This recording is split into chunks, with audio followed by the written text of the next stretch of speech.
New concerns over the mysterious drone sightings being reported on the East Coast. Yeah, despite assurances from federal agencies that the drones are harmless, communities there still want answers. WGN's Sean Lewis is joining us now with the very latest. Sean. Yeah, these sightings began in New York and New Jersey just last month, and now we've gotten reports all along the eastern seaboard. While many of these are being called drones, it is clear that some of the videos are of airplanes on approach to land at an airport, including videos we've gotten right here at WGN.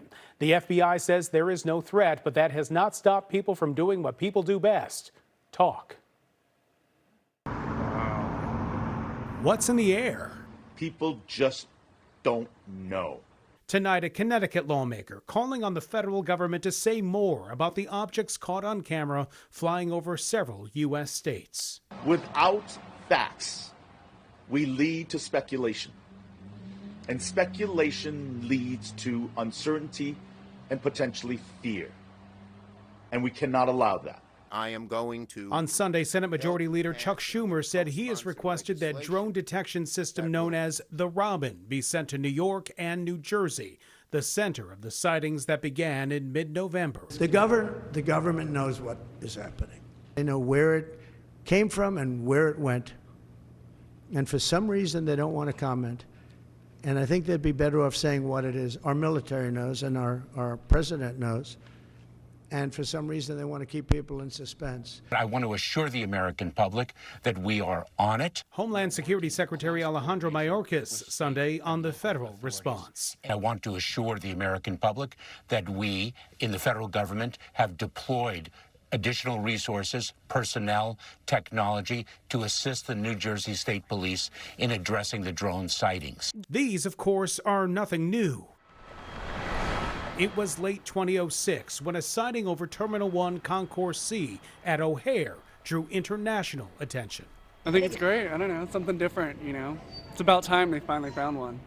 Several United employees at the time reported seeing a frisbee-shaped object hovering over the gates before disappearing into the clouds.